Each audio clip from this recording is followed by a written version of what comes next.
YouTube Thumburn Fishing and Mrs Thumburn. We're just going through the gear. It is, what month is it? March. And we've been getting into the Barra locally, hooking some bloody big fish and losing a fair bit of gear lately. And we're going again next week. So 7 days. because we've been trolling them up, we've actually, the both of us have been into the fish. We've actually been going through a hell of a lot of gear due to sharks and snags and stuff. So thought we'd just go through a gear. So it highlighted this last couple of weekends highlighted, you know, when we thought we had a fair bit of gear for trolling and stuff of the certain depths and stuff, and we actually lost it quite quickly. So it was a bit of a highlight to us that when touries are fishing, getting bust off with fish, that Gear goes gear went quick. And not just losing lures in snags, it was split rings we possibly think failing because we were losing busting off hooks, getting sharked. So you're losing line, losing hooks, losing split rings, at times losing the whole lures. And yeah, we realised our gear supply wasn't actually where we had it, and we thought we had its stock. So just going through our gear now, like this is just the lures I was using on the weekend. So a lot of the 5 metre 125s and 15 classics and stuff. I like my 5 metres, but they weren't seem to be the flavour on the weekend. We were having the luck on the 15. So I'm using 15 classics a lot, and we depleted our stocks very rapidly. That was it. We realised we didn't even have classics. We haven't used them for a long time. Well, I got heaps of 10s. Yeah, but not what they were 8. The 15 seemed to be on the money. And we lost plenty of 15s. Yeah. And normally I keep like just a heap of classics like that, but when you sort of use them after a while and you don't keep replenishing them, you realise that you just eventually the stocks go down and down. When we and down. say we've gone through them, and we have boxes, and like you can see, like up the front. See, we got boxes and boxes like they're all lures. Like we keep lures and then we rehook them, but by chance it wasn't what we needed. We didn't have the 125 RMGs. We never had the 15 classic. What was working. So you keep going through like. See, plenty of 20 river rats, all that stuff. We tried them and they just weren't hitting the fish that we were landing on 15. Well, it's just a certain. So you've got plenty, like there's a 15. But not many, like we realised, and we got 10s. We got heaps of 10s. So see, 3 metre stuff. You know, there's just all these old orgies and stuff, 10 classics. Heaps of that, but the 15s were seemed to be the vibration, whatever they were after. Or the colour didn't matter. No, it was just... It was just what was working for us. And we depleted them quite quickly. So we placed an order with our local tackle world. We got about, I don't know, 100 and... I think we bought about 120 RMGs or something. Just to have a mass big bulk order just to have them in stock. But then we realised we needed hooks because we went through 3 hooks to every lure. Yeah. So keeping the hooks here. So I just keep, you know, same as hooks. No kids allowed. And like that was full. Trays, just like we cleaned them out quite quickly. The size 2s. Yeah, so I had that full. Just quickly deplete the hook. So thought we're going to go through the gear today. Going to get all ready to see what we got. We're heading off to Burketown in end of April, start of May. So somewhere new to fish. Been to the boat ramp heaps of times, but never fished there. And I thought it was time to have a fish, and we're just making sure all our gear is back up to date. Yeah. And what else did you find on the weekend? Like just rods. What were you? Because we were sort of alternating between the 5 metre and then down in the 15 classic. I found myself having the rod 2 rods. Because the fish were on, they were every troller on, so you didn't want to be wasting time. So if you retying, or when I was on the outside, he was on the inside, as much as you don't think it's not much difference, it was.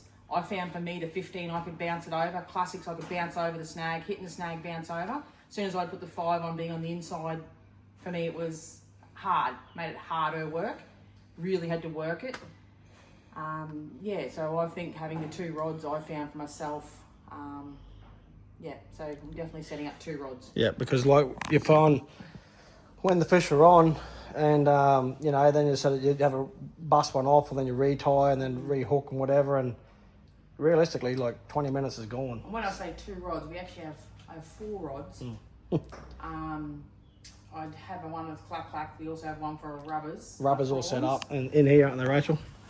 But even with that, I wouldn't mind having one with a prawn, one with a vibe. I just think... Yeah, because sometimes you just change your mind quick for a quick cast. And you don't want to be wasting... So we just sat these in here. They normally go in the little rubbers and shit, but we just threw them in there on the way home. Yeah. But they don't get broken there. It's no different than sitting them on the floor. Yeah. They do have a place with the rubbers and stuff and the latches when we put them all back, and I put some back in here, but we just threw them in there to get them organised. Try and keep our shit together. Well, that was a new addition for myself because I found... What do you reckon? What do you reckon of the rod locker? Very good. So I kept saying, like me going fishing a lot now, we had to put them, because we have 3 and 4 rods each on a timer to go. They were on the floor, and when you get a fish on, you sort of go, even though you know they're there, you can sort of accidentally stand on them, or you just quickly just lay it in there. Yeah. Whereas now, and actually worked. This was good to stand on. Yep. It's actually been very beneficial. Definitely a good rod, because my rod locker's in there. And we've talked about this for a few years, and it's not even a day to do, so I'm not sure why we waited so long, but we did. So you can see mine here. I just run, leave the lures in there, but so I just leave my extra ones in here. Rachel's just gonna, my rod just go in here, in the gunnel there. I just run 4 in there and a spare rod, and so I just done a couple of trial ones, but the longer rods can't fit in here, so the longer rods we put in there. So not also are we seeing what we have and haven't got, we're setting ourselves up with a selection of setup. We're going to have what I call as my box. It's going to have hooks on, have everything there ready to go. Bam, you can grab one ready to go, just a couple. Then we're going to have a selection of undone. You can stack more. There's more space. They don't tangle, just cut them off. And they're easy to grab, and you just can quickly rehook them if need be. And then just grab a plastic bag and a pair of good side cutters, and you stick the lure in there, just cut it, the hooks are contained. And then you roll them all up and put them in the bin so people don't stand on them. So we're just going to go back through these and regroup them, because over the years they've sort of gotten a bit... So we just regroup them and work out what we really need to have in the boat, because you start having too much. So we're working out... Because what's in the other box under there? So this is all the unused. And then this is our So new we just supply. get the new shit in there, new supply. That's in boxes. They're all, mostly at the moment, all our rubbers and prawns, because they were a hit thing on our last big trip. So we run our prawns, and people are into this shit. We're getting them together. They're definitely trouble on the weekend. Yeah. They swim really good. Yeah. I'm not into rubber fish, but they swim really good. So, I'd rather a prawn myself, but anyway. Yeah, so this is where we then stack the ones that are no hooks on. Yeah, like you can stack, compared to what I can fit in there with hooks, is different to what you can stack with no hooks. So it's surplus. So we're just resorting that out. Yeah. Yep. Working out what line we might need. So in here we carry out in this box. We call this our dry box. This is the dry one. Not that there. So I just always run, have a towel. We always have microfiber cloths. Excellent. That's all our face masks. That's all our masks and shit paper. Our raincoats, backup raincoats, just on hand. Then just some Aerogard, spare braids. Spare fishing, sunglasses. Spare pair of sunglasses, just some old spotters I have, just in case you lose a pair, which is, I put my fuel filters in there, wrapped them taped up in a plastic bag, so they don't be contaminated. Then we just got, plastic bags, our spares, it's like another lot of raincoat. I've got another controller. A couple of tools, in case you lose one, because I just bought these, one of me people that watch the channel, I was whinging about the controller one day, about how shit that big heavy one is, and he suggests to get these microcontrollers. Shit. So can't remember who it was, but thanks for that, because I bought that thing's heavy. That's like, you may just say you're wearing a rocker in your neck. That's heavy. That's heavy as. This one's so light you can't even feel it in your pocket. So I can't remember who, shout out to whoever said that about the microcontroller, but appreciate it, because I looked and I bought one, went wow, it comes straight on board another one. So one for Rach, one for me. You can actually have them all joined up. Because you can have 5 controllers hooked to the one electric motor, and the other one's just spare now, and this one can just go in your pocket. It's that light, look, it just weighs nothing. So so both of us, if we're having electric down, if I'm on the fish or she wants to move it over, instead of having to me move it over, she can just move it over. So it was $250 or $220, I think. They're just so easy. Push the 2 buttons to program it to it, and micro control. definitely the way to go, because all I use is the just the forward back and an anchor lock. That's all I use. So, and you can use this. You can program, I believe, this button here to like north up or track up. You can just choose that, whatever button you want to use that one for. But I've used that before, but very rarely. Not into that sort of shit. Yeah, so that was a real good thing to have. So we realised like having on hand scissors. And show us the scissors that Cody put us onto from Barra and Tackle World. Brilliant. Yeah, the little Shimano ones. He said you won't be disappointed. And we're not. And you're not We've disappointed. always just ran, Yes, you look at know. them. So they are written on here. Just Shimano. And this handles are rubberized. But, they're good to use. Easy. Very sharp. They got like a bit of a coating on them, like some sort of maybe Cerakote or something. Very good scissors. They're very easy to get in your hand. They're not too big. How we went out and Not got too extra small. ply. We're now getting second on. Yeah, these. got some more split ring pliers because You don't lose them. if I've lost them, well then No, you can't do nothing else. yeah. So buying just a few spares, Yeah. just to have in the boat and just have it some in the shed just for backup. Nothing worse when you get on a trip. We go on one of these trips. Oh, we forgot to get that or whatever. So just going through our gear, eh? Yeah. You find being organised is just so much easier to fish. Yeah. So So what else have we been doing? So we've discussed the rod locker, the fridge. How's the fridge going? Oh, this fridge is. What do you reckon about brilliant. that? Tell it. Give us a quick demo on the fridge. Well, we always ran the angle. 38 litre. The clips, yeah. Just put some stuff in it. And So we always ran the smaller fridge, which was excellent. We've never faulted that thing. Sun, heat, 20 years is brilliant. But we found that to keep your food, your drinks, your cold drinks, everything would get messed up.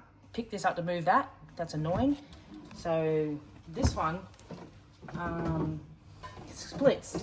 It's the 80 litre, but it's got the divider. So we always have water, cold drinks here, alcohol at the back, and lunch food. and then the lunch food goes up in the side. Oh, this is more of the dry stuff. So it looks like all those tunas and peanuts and rice cakes. And it doesn't get down the bottom of the fridge when you pull the So we have this as all the waters, like I said, cold drinks, bevies, and then cold food. But then you can stack all this up with all the dry food that does not get wet and dampened or. And this thing does not falter. This. So we put the carpet on top just to keep the extra heat off. It would get hot. It was black, obviously. So. And I stand on it for a bit of a fish, and it's stable. It doesn't fall over. We run at about -3. Yeah, it's on -4 because we'll be sitting in the shed. But but it's on -3. -3 is very good. Keeps your drinks. So -3 is not -3. This is my new addition. I've got a Yeti water bottle that I fill up with ice. Now, we haven't been fishing for 5 days now. Yep. And that still has ice in it. So Rachel fills this, Up with. pull it out, the big Yeti I jug. fill it with ice. Yep. And because I always like to have ice in my drinks, cold drinks, and No water, just ice. just the ice. And that stays, the ice stays. It's brilliant. It just stays like even when that I know it's in the fridge, but that ice does not melt inside that Yeti at all. No, it's good. Whatever day we came home fishing. Yeah. Saturday, Friday. And you filled it up Friday, yeah. And we had it in there for a week previously, Yeah. and it was still ice in it when we went to use it. So Yeah. Rach just uses it. Instead of carrying an ice and an esky, that goes in there and it doesn't defrost. So No. And then we just have all the other cold water and yeah. Maximuses and stuff made up, and then we have enough room in here. We have usually have a thing of bread, hams. It just keeps it separate. Yeah, definitely a good fridge. Yeah. And it's just the ARB Classic, 80 litre. 80 litre, I think it is. Yeah. We had one of these originally in the blue. Yeah, the blue one, but it was really old and it still runs, but I thought don't trust it no more. So we finally went from and upgraded to this. And $500, I think $1,100. Yeah. But I think it was. You can get away with the smaller, I said, like the angle every year, but we just found I don't know this about. works. I've never had trouble with it flat in the battery. Power consumption's really good, but I charge my boat every night anyway. So But you just won't go back once you put a fridge in your boat. No way. You don't run that ice and shit no more. The fridges. And if you want ice for like drinks or anything like that, like I said, we've come up with that idea, and it's perfect. So, yeah. And if you want a fish, the fillet of fish, well, I just bleed it, fillet the fish, put the fillets in bags straight away. And just put it to the bottom. Just put it to the bottom and layer it in the bottom, and then within an hour or two, it's super cold anyway. So yeah. Yeah, all right. So that's just a touch on what we're up to in the Thumburn HQ. I haven't done a video locally for a while, but me and Rachel have been doing a fair bit of fishing. And I don't know if you've seen the video, if you watch this far, about Rachel losing her fish on the weekend that I posted up on Instagram and YouTube. And pretty devo, because this big fish has been a long time coming. A long time coming. And I did chuck a tanny. Which I normally don't. Well, it's not a tanny, it was frustration. Well, someone told me call it passion, which is probably a nice word. I've been close. I've hooked. I've landed. I've been spooled. I've been bricked into snags. I've had it with spat lures. And as you know, Jason can 2 seconds later catch a barra right there, spool him. It swims back to the boat. He'll have one hook left out of the treble and still lands it. So it's getting a bit frustrating. The other day, that was the closest I thought I had this in the bag. That just only an hour before I had it where it jumped out, launched. I probably was a bit overexcited and did pull a bit hard, so I probably pulled the hooks myself. But this one, I held my calm right to the end, and I pretty much called net with Jason. I thought, we've got this. It's about to be landed.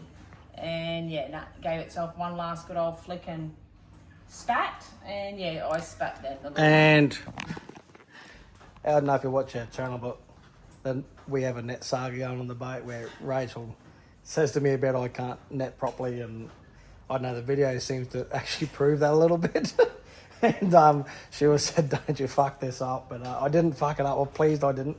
I'm actually pleased, as bad as it is for her. I'm pleased it got off without me stuffing it up, because I don't know where I probably wouldn't be with you doing this video today if I'd done that. So I'm still yet to get a meter in the boat. Yet. And I thought, tell us about the meter 10 the week before.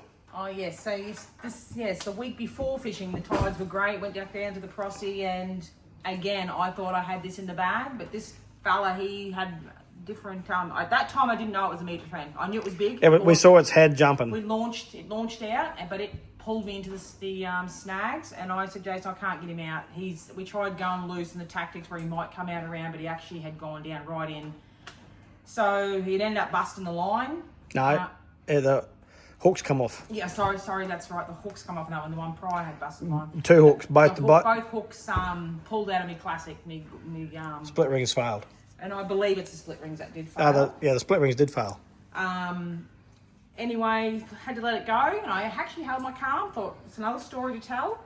We decided to move upriver for about an hour. It wasn't long, and came back down. I said, Jason, there's a fish floating over there.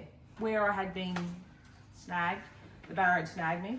Went over, picked it up, and you could see where the gills, the three lots of hooks had gone, had torn through. And it went a meter 10. As much as I'd like to claim it was my fish, because no one else had been catching fish on that day. They had a couple of boats, and we spoke to them and everything. But I can't claim it because I technically didn't get into in the boat all the way through. But again, that was another story to say, where it's not that I can't land these big fish, I just seem to not be able to get them into the boat. So Jason keeps telling me when it happens, it's fucking hot here. It's going to be worthwhile. We had the biggest storm here yesterday afternoon. We were just in land from the Whitsundays, and holy hell, we had a massive storm here yesterday. And the fishing has been great. It's been... Our local fishing's been really good. It's been excellent, and so there's lots of big fish around, so we're very much hoping my time is coming. I'm going to land this bar. So we're putting in a bit of an effort at the start of the year. I've got 2 or 3 meteries. 3 meteries. Yeah. I think 3 meteries for the season so far, all being exactly on the meter too. Yeah. And the other big fish, they... And then I had one approximately about 1.30 meter, we confirmed, jumping out the water with the lure thrashing about on its neck. Yeah, so it was huge fish. So, and had one around 1.20 meter beside the boat, which the shark got at the boat. Saw it, confirmed it, had the net out ready. We're getting lots of trouble with bull sharks lately in the rivers. As soon as you get a barra on, they just crawl all over them. And it's a shame because you're trying to get it up, then you feel the barra just go stupid, then the shark just starts thrashing around on it, and as soon as it comes up the water, it's terrible actually. It's how many sharks they're hunting them down. They're purposely, and then I put the live scope down, and I could see the barra sitting on the sand, and the sharks were actually clearly coming in between them and just shit stirring them, just going in between them and watch them swim out. And they did that repeatedly while I had it on that. I never caught no barra out of it. It's like the barra were terrified. As soon as you go near them, they just spook, and the shark would come. As soon as you boated go near them, and the top of them, the shark would come in under you and then just terrify the fish. You caught that one on the prawn. Yeah, hook one of the big one prawn, and immediately 5-10 seconds later after he had the shark was barra all got over. off because it spat the prawn, but it launched Shark down, was it up about it. a 90 plus. The sharks came in, 5 or 6 sharks, bam, straight onto it. So but bad. enough, It's a bad problem here at the moment with the sharks on the reefs and up the rivers now. Don't know what's going to happen in that space. I don't think there's nothing people can do about that. I think it's just nature's got to take its course somewhere, and they've got to just either piss off or eat themselves out or something. But it's a lot. It's devastating when you work hard to get a big fish, and then bloody shark just straight away just instantly nails it, and then takes all your gear and everything with it. But you can either choose not to fish for it and to get nothing, or you can choose to try and get a percent where you can. So what do? Anyway, that's Thumburn fishing for the moment. That's a little interview with Barra Queen.